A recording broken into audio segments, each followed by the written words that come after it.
Bien, vamos a hablar de las ondas electromagnéticas, en particular del espectro electromagnético.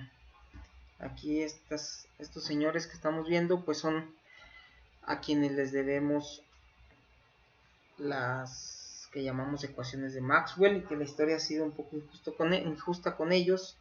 Este es Gauss, tenemos dos leyes de Gauss de las cuatro ecuaciones. Tenemos la ley de Faraday. La imagen es más grande que las anteriores porque me parece a mí el más grande de todos ellos. Tenemos acá abajo a la izquierda al propio Maxwell. Tenemos Ampère, la ley de Ampère-Maxwell. Y aquí tenemos a Heinrich Hertz. Gracias a él pudimos comprobar, o él comprobó experimentalmente, que lo que Maxwell predijo era verdad. Bueno, si vamos a hablar de ondas electromagnéticas, hay que recordar primero qué es una onda. Una onda, nosotros lo primero que pensamos es en esta viborita de aquí, y sabemos que está caracterizado por diferentes parámetros como la longitud de onda, etcétera. Sabemos también que hay varios tipos, que las ondas se pueden clasificar de diferentes maneras. Una clasificación es en transversales y longitudinales, dependiendo de si la perturbación es perpendicular o longitudinal a la dirección de propagación. Y también sabemos que las ondas no necesariamente tienen forma de viborita, sino que pueden tener una forma bastante irregular, siempre y cuando sea una perturbación periódica que se propaga. Y entonces eso es una onda. Bueno, pues también podemos tener una perturbación eléctrica o magnética periódica y que se propague. Cuando hablamos de ondas, casi siempre pensamos en ondas mecánicas. Aquí tenemos un ejemplo de ondas sonoras. Es una serie de compresiones y rarefacciones en un gas, bueno, en un material en general. Y cuando dibujamos la viborita, pues los máximos y mínimos corresponden a las zonas de mayor densidad o presión, y lo mismo con los mínimos. Lo mismo sucede en la ola del estadio, por ejemplo. Tenemos una onda, en este caso es transversal, porque la dirección en la que se paran y se sientan las personas es perpendicular a la dirección de propagación, como sucede en la superficie del agua, como sucede con la cuerda de una guitarra. Y también podemos tener ondas que son entre longitudinales y transversales, como las olas en el agua. Una cosa que debemos notar en todos estos casos es que hay una fuerza restauradora, es decir, cuando yo me paro en el estadio hay algo que me hace que me vuelva a sentar, la flojera si quieren. Cuando la cuerda se deforma hay una fuerza que me hace regresar a su posición de equilibrio, etc. Y en todos estos casos también hay un medio en el que se propaga la onda. Aquí es el gas, aquí son las personas, el agua, la cuerda, etc.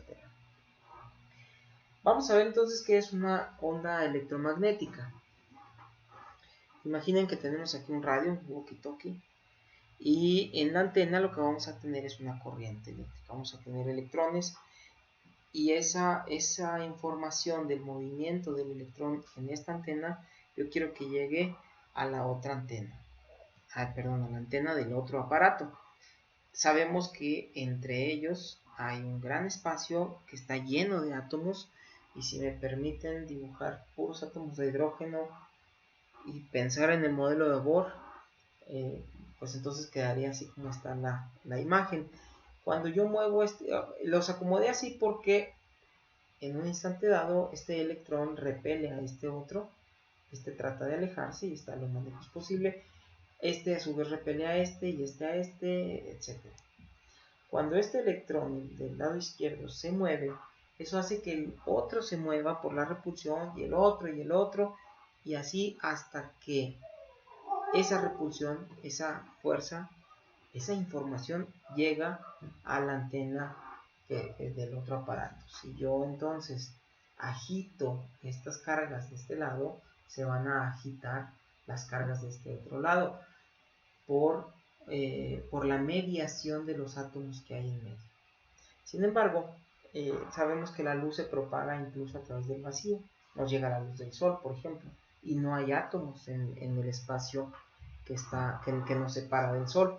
Entonces quiere decir que esta explicación que acabo de dar arriba no es totalmente correcta, o debe haber otra manera como se propaguen las ondas electromagnéticas, y eso o ese medio es el campo. Resulta que las ondas electromagnéticas no necesitan ningún medio material para propagarse. El medio en el que se propagan es el campo. Sabemos, cuando yo digo campo, pensamos en un campo eléctrico o en un campo magnético, cuando ya hemos hablado mucho de las propiedades, de los efectos que producen, y está descrito los campos eléctricos y magnéticos y su comportamiento están descritos por las 4 ecuaciones de Maxwell, que si las ven aquí como están escritas, es en la que se conoce como forma diferencial. Supongo que ya vieron ustedes en cálculo vectorial el operador nabla, esta operación que es la divergencia, y esta otra operación que es el rotacional. Bueno, este operador más bien. Esta es otra manera de escribir las 4 ecuaciones. Entonces, acostúmbrense, las pueden ver escritas en la forma diferencial o en la forma integral, que es como vienen en el libro. De cualquier forma, contienen la misma información, si ustedes las ven. Y bueno, sabemos que la E corresponde al campo eléctrico, la B al magnético, y que cuando una carga se mueve, una carga produce campo. Cuando esta carga se mueve, hay una variación, una perturbación en el campo que se propaga. Así como cuando una lancha se mueve, hay una perturbación en la superficie del agua. Exactamente lo mismo es una onda electromagnética. Ya hablamos también que tenemos un espectro electromagnético que va desde las ondas de radio, que son las menos energéticas, y las de longitud de onda más grande, hasta los rayos gamma, que son los más energéticos. Y aquí estamos más o menos poniendo de qué tamaño son esas radiaciones. Las ondas de radio llegan a ser del tamaño de edificios, o de casas, o de automóviles, o sea, son del tamaño de cientos, decenas de metros, o de unos cuantos metros. Las microondas son, aquí no me gusta que esté acomodado aquí, los humanos van un poquito más hacia la izquierda. Las microondas son del tamaño de nuestras manos, de nuestros dedos, son del tamaño de centímetros, milímetros. Es incorrecto en ese sentido el término micro. No vayan a pensar que su tamaño es de micras. En realidad el tamaño de micras está el infrarrojo. Más pequeño entonces que las microondas, que son del orden de centímetros. La abeja debería quedar dentro de las microondas. Pero recuerden que hay un traslape, ¿no? Entonces, una onda electromagnética del tamaño de una abeja, cuya longitud de onda es del tamaño de una abeja, cae dentro de las microondas o dentro del infrarrojo. Y luego más pequeñas aún, ya del tamaño de los microorganismos, de las bacterias, de algunas bacterias, o de los virus, sería la luz visible. Virus grandes. Porque virus más pequeños, que ya son del orden de 100 nanómetros, pues ya no los alcanzamos a ver, y esos son del tamaño de la luz ultravioleta. Llega a ser del tamaño de moléculas grandes. Moléculas pequeñas como la del agua o átomos individuales, esos son del tamaño de los rayos X, y cosas más pequeñas son del tamaño de los rayos gamma. Bien, aquí abajo tenemos las frecuencias. Aquí este arco iris indica que en este rango está la luz visible. Y algo muy interesante es este termómetro de abajo que nos indica a qué temperatura hay que elevar una superficie para que emita radiación de esas frecuencias. Eso quiere decir que nosotros, este es un Kelvin, estos son 100 Kelvin, nosotros andamos por aquí. Nuestros cuerpos están alrededor de 300 Kelvin. Nosotros estamos emitiendo luz visible. ¿A poco sí? Pues no, más bien estamos emitiendo infrarrojo, ¿no? ¿Han visto cómo se ve la visión infrarroja? Bueno, la superficie del Sol, por ejemplo, está en 6000 Kelvin, ¿se acuerdan? Y el Sol emite, obvio, en el visible. Y así, si calentamos más, podemos llegar a emitir ultravioleta, rayos X, etc. Bien, empecemos por hablar de las ondas de radio. que están por acá. Una onda de radio, así como lo describíamos en el otro video, se produce mediante una corriente eléctrica variante en un alambre. Y tenemos de dos tipos, las que llamamos AM y FM. AM quiere decir amplitud modulada. Miren, ¿qué sucede? Cuando nosotros hablamos por teléfono, por ejemplo, o escuchamos una estación de radio, la voz del locutor tiene una frecuencia de varios hertz. Recuerden ustedes que los sonidos que nosotros podemos percibir están entre 20 Hz y 20.000 Hz. Eso quiere decir que las frecuencias de las voces no llegan a más de 10.000 Hz. Digo así porque a partir de 5.000 Hz ya son sonidos muy agudos que no podemos tolerar. Entonces los sonidos que escuchamos normalmente andan en cientos de Hz. Como el ladrido de Aquena. Y cuando nosotros queremos transmitir esa señal con ondas electromagnéticas, que sus frecuencias son de millones de Hz, pues entonces no vamos a poder, lo que vamos a tener que hacer es modular la onda electromagnética, que tiene una frecuencia mucho más alta. Le modulamos la amplitud, es decir, deformamos la amplitud, deformamos la onda para que su amplitud siga la forma de la onda que queremos transmitir. Entonces esta es la portadora y esta es la señal que queremos transmitir. En el caso de las ondas de FM, lo que modulamos no es la amplitud, es la frecuencia. Es decir, cuando la señal está en un máximo, la onda tiene más frecuencia. Cuando la señal está en un mínimo, la onda la portadora tiene una frecuencia baja. Bueno, normalmente los aparatos que funcionan con estas ondas funcionan con diferentes frecuencias. Por ejemplo, las ondas de AM, antes Radio Universidad tenía una estación en el AM y su frecuencia era de 1310 kHz. Son miles de hertz. Esto es 1.3 millones de hertz. Pero había estaciones de 700 kHz, o sea, 700.000, etc. Las de FM son millones de hertz, son megahertz. Por ejemplo, Radio Universidad transmite en el 105.3 megahertz. Eso quiere decir que son 105 millones de hertz. O sea, más de 100 veces, más o menos 100 veces la frecuencia de la estación de AM. Las longitudes de onda, estas eran de cientos de metros, y este es de unos cuantos metros. Este es como de 3 metros casi, y este es de 300 metros. Esto es del tamaño de una pista de atletismo, mientras que esto es del tamaño de un automóvil, la longitud de onda. ¿En qué se usan? Las de AM pues se usaban para estaciones de radio, las de FM también para radio y para las señales de televisión abierta. Las ondas de AM tenían menor fidelidad, ya no se usan. Las de FM tenían mayor fidelidad. Eso es bastante fácil de entender, pero no me quiero detener ahí. Las ondas de AM, por sus frecuencias, que coincidían con las frecuencias características de las distribuciones de carga que hay en la ionosfera, que es esta capa de iones que existen en la atmósfera y se reflejan en la ionosfera.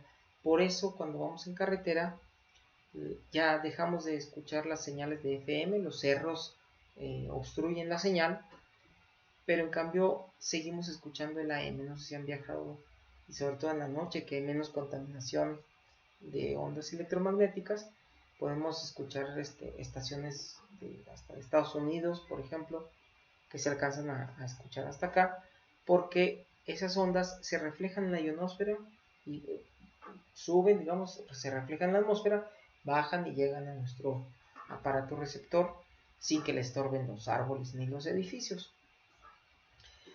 No se aplican en química estas ondas para nada. Bueno, sigamos con las microondas. Es ese rango más o menos que está por ahí. Lo que hacen las microondas es que por sus frecuencias hacen oscilar las moléculas de agua, por ejemplo. Bueno, en general las moléculas polares, pero pues la molécula de agua es una molécula muy ligera, es muy pequeña y muy polar, entonces siente muy fuerte los efectos de las microondas. Al aplicar un campo eléctrico que varía en una dirección y en otra, la molécula gira. Y entonces cuando metemos nosotros nuestra taza de café a calentar en el microondas, las moléculas al estar girando chocan unas con otras y eso por fricción hace que se calienten. Para eso lo usamos. En química se usa para reactores o digestores. Podemos controlar la temperatura, elevar la temperatura, aumentar la cinética de las reacciones. Bien, luego sigue el infrarrojo, que está por ahí. Los valores de las frecuencias y las longitudes de onda están en el libro para que los consulten, por favor. Y nosotros estamos aquí nada más señalando cualitativamente. El infrarrojo lo que hace, aquí le falta una R, infrarrojo. Lo que hace el infrarrojo es que su frecuencia coincide con la frecuencia característica, o sea, la frecuencia a la que le gusta vibrar a los enlaces atómicos en las moléculas. Por eso se producen siempre que un material esté caliente. Cuando se calienta un material, bueno, aquí este material, ojo, está tan caliente que vemos la radiación. Esto quiere decir que está emitiendo también en el visible, pero a temperaturas un poco menores. Nosotros ponemos la mano cerca y sentimos lo calientito, sentimos el calorcito del metal. Bueno, eso que estamos sintiendo es la radiación infrarroja que llega a los átomos de nuestra piel, pone a vibrar los átomos en ella y se calienta nuestra piel. Entonces, el calentamiento por radiación es principalmente debido al infrarrojo. ¿Ok? Y por eso nosotros podemos pues, construir cámaras de visión infrarroja y ver qué zonas están más calientes, dependiendo de dónde emite más. Ahora voy a hacer un paréntesis, nada más para recordar que algo que ya estudiaron ustedes, la oscilación de una masa unida a un resorte. Ustedes aplicaron la ley de Hooke y la segunda ley de Newton y pudieron escribir la ecuación diferencial de un oscilador armónico cuya solución es una onda senoidal que oscila, que presenta oscilaciones con una cierta frecuencia, la cual depende de la masa que esté unida y de la constante de resorte. Recuerden también que la expresión para la energía potencial de ese oscilador armónico era cuadrática con la distancia. Es decir, si graficamos esto se va a ver como una parábola. No esto. Yo estoy hablando de esto, una parábola. Pues bien, esto que tengo dibujado aquí es un potencial típico de un enlace interatómico. Esto me dice cuánta energía me cuesta tener los átomos separados esta distancia, casi nada, pero acercarlo me cuesta una energía negativa, es decir, hay una atracción, los átomos quieren estar juntos, incluso hay un mínimo, les encanta estar a esa distancia, y si a partir de ello trato de juntarlos, la energía empieza a aumentar, cada vez me cuesta más, o sea, hay una repulsión. Piensen en una pelotita que la ponen en esta superficie, si la ponen aquí la pelota rueda hacia la izquierda, si la ponen aquí rueda hacia la derecha, si la ponen aquí está muy contenta. Bueno, pues aquí en estas distancias cercanas al mínimo, la curva tiene una forma muy parecida a una parábola. Eso quiere decir que la energía más o menos depende del cuadrado de la distancia de separación. ¿Ok? Ajá. Pero esto entonces quiere decir que si la energía se relaciona con la K y la K con la frecuencia, pues entonces hay una relación entre la frecuencia a la que oscila ese átomo en ese enlace y la frecuencia de la onda electromagnética que llega. Y si coinciden, entonces el átomo absorbe el enlace, la molécula, absorbe esa energía se queda almacenada en forma de energía cinética, energía vibracional, y cuando hagamos un experimento nos vamos a dar cuenta que de repente hacemos incidir una onda electromagnética y hay ciertas frecuencias que no salen de la muestra, se quedan en la muestra, las absorbe la muestra. Y entonces cuando eso nos va a permitir a nosotros identificar qué enlaces hay en esa muestra y por lo tanto qué moléculas. Y entonces podemos hacer por eso espectroscopía infrarroja y entonces nosotros reconocemos y decimos, estos picos con estas frecuencias corresponden al estiramiento del enlace nitrógeno-hidrógeno o a la flexión del enlace nitrógeno-hidrógeno, y entonces ciertamente ahí tenemos estas moléculas y podemos además cuantificar la cantidad de moléculas, saber la cantidad de moléculas que hay, o sea, la concentración. Bien, luego sigue el visible. Ustedes saben que el Sol emite en el visible. Lo que estoy mostrando aquí es el espectro de emisión del Sol, y quiero aquí hacerles notar dos cosas. La curva azul es lo que se percibiría desde un satélite, por ejemplo, que esté fuera de la atmósfera, y el rojo, la curva roja, sería lo que detectamos nosotros aquí en la Tierra.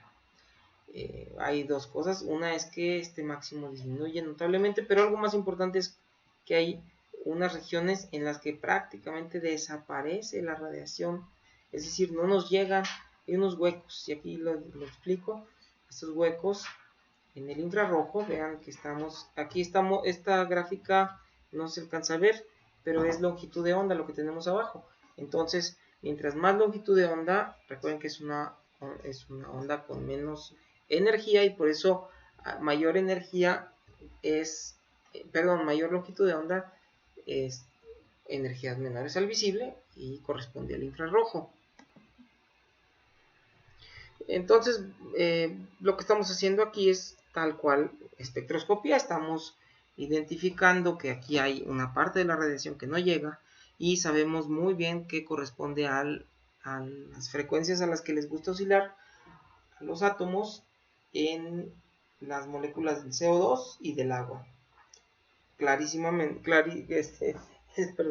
es evidente que son las moléculas que están en la atmósfera, esa absorción es la que se da en la atmósfera. Pues bien, nosotros vemos el Sol amarillo. En realidad aquí dice el Sol emite, el máximo de emisión está en un tono azul verdoso.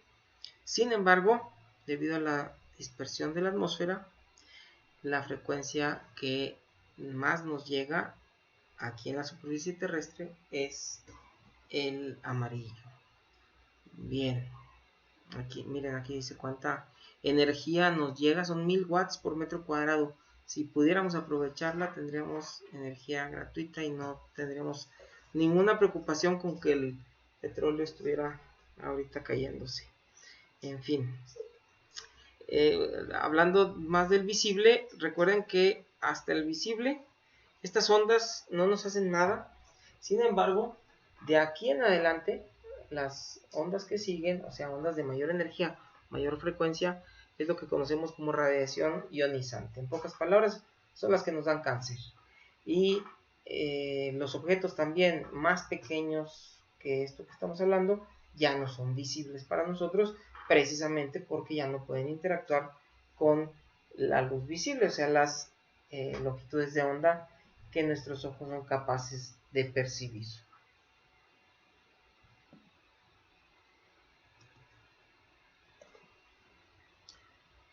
Bueno, estábamos aquí entonces. Vamos con el ultravioleta.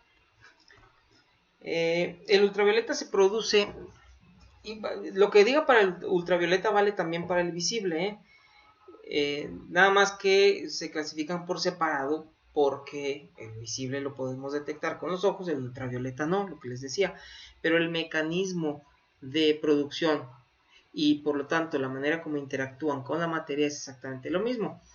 Cuando un electrón pasa de un nivel superior de energía a un nivel inferior, tiene que deshacerse de esa energía, emite un fotón, y ese fotón precisamente va a tener la frecuencia de la radiación que estemos detectando. Lo mismo cuando incide un fotón de cierta energía, excita al electrón. Si coincide la frecuencia y por lo tanto la energía de ese fotón con la diferencia energética entre estos dos niveles, el electrón lo va a absorber. Y es así como podemos entonces nosotros saber si una molécula o un átomo absorbió una radiación en particular. Sabemos la separación que hay entre sus niveles energéticos y podemos saber entonces de qué sustancia se trata, qué tipo de molécula o de átomo tenemos ahí, y por eso también podemos hacer espectroscopía ultravioleta. ¿Cómo se producen? Decíamos, pues tenemos que excitar los electrones. Cuando brincan de nivel y regresan es cuando emiten ese fotón. Aquí estamos viendo un espectro ultravioleta. Nosotros podemos distinguir qué moléculas hay presentes en esa muestra. Fíjense que ahora la longitud de onda ya son de pocos cientos de nanómetros. Esto que tenemos aquí es infrarrojo. Esto es visible. Estamos entre 400 y 700 nanómetros. Esto es visible, y esto, que son longitudes de onda más pequeñas, o sea, frecuencias más altas, más energía, esto es ultravioleta. Por eso llamamos a esto un espectro UV visible. Abarcamos todo ese rango de longitudes de onda, y lo que vemos aquí nosotros es una cinética de una reacción. Estamos viendo cómo va apareciendo o va desapareciendo conforme transcurre el tiempo la huella de la traza de ese compuesto. Los rayos X, la frecuencia que sigue, sus tamaños son del orden de angstroms, 10 a la menos 10, que es el tamaño de los átomos. Por eso, mediante rayos X podemos ver, entre comillas, los átomos, y es lo que usamos para cristalografía, para verlo. Disculpen el término ver, pero para interactuar con los átomos en un cristal. ¿Cómo se producen? Es una cosa muy parecida al UV y al visible, pero aquí estamos hablando de no sé, grabó el GIF. Cuando llega no, permítame. Tiempo.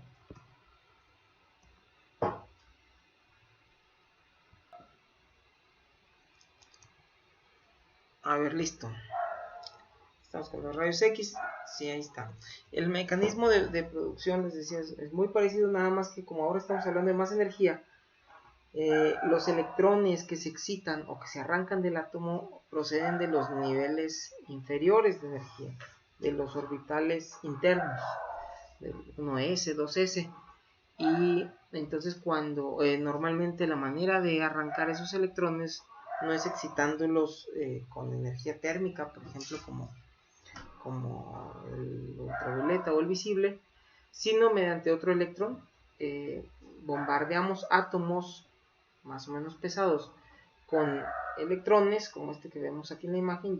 Penetra hasta las capas interiores, arranca un electrón, se ioniza el átomo, y luego un electrón de un nivel superior pasa a ocupar ese nivel inferior, emitiendo un fotón de alta energía, un fotón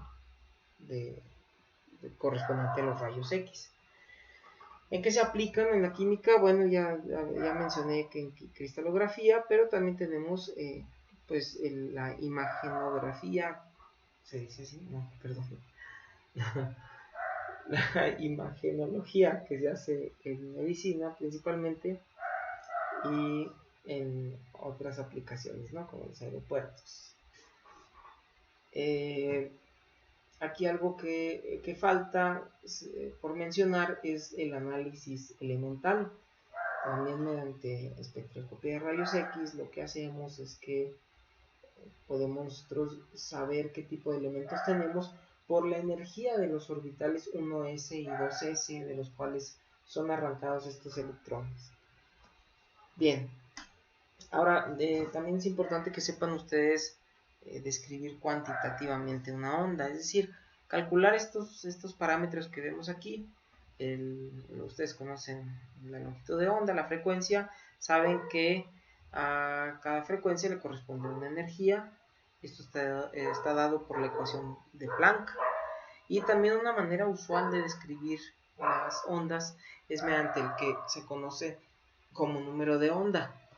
Ahorita les va a quedar más claro. Estas son las relaciones entre estas cantidades. Ustedes saben cómo se relaciona la energía con la frecuencia. La frecuencia la estoy representando con la letra griega nu, no es una V. Y la velocidad la estamos representando con la C, porque pues sabemos que es la velocidad de la luz. ¿Sale? Entonces esto es velocidad igual a frecuencia por longitud de onda. Aquí está la ecuación de Planck. Saben ustedes que la constante de Planck tiene este valor y sus unidades son joules por segundo. Ustedes saben también que otra manera de expresar la energía, otras unidades que se usan en sistemas atómicos o moleculares, son los electronvolts.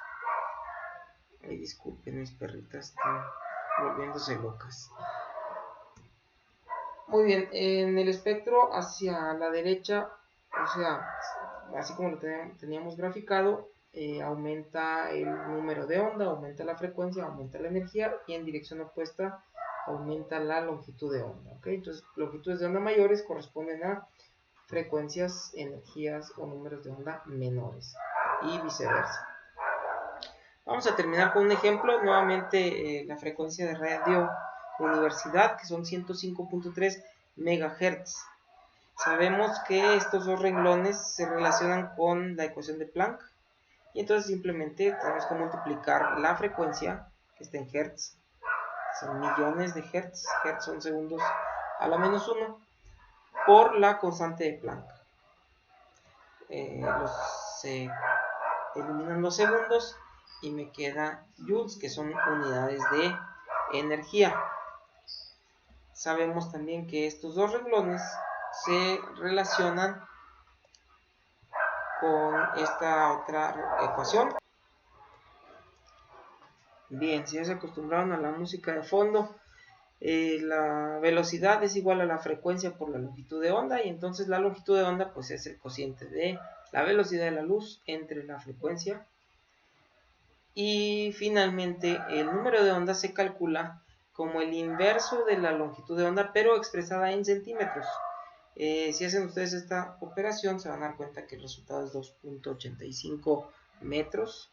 El inverso de eso, pero en centímetros, es 1 sobre 285. Ahí están los resultados. Practiquen ustedes, hagan ejercicios, y solamente me queda recomendarles que también recomendarles que también hagan la conversión de la longitud de onda de metros a nanómetros, porque también es importante eso. Por ejemplo, la longitud de onda de la luz visible nos la sabemos en nanómetros. Entonces, para darnos una idea de en qué parte del espectro andamos, a veces es útil expresarla en nanómetros. Y como les decía hace rato, la energía también a veces es conveniente expresarla en electronvolts. En ese caso, lo único que hay que hacer es multiplicar los joules. Ojo, este número en joules, multiplicarlo por el valor de la carga del electrón, 1.6 por 10 a la menos 19, y el resultado me va a dar en electronvolts. ¿Ok? Listo. Con eso terminamos, y creo que con eso están listos para su examen semestral. Ya terminamos el curso.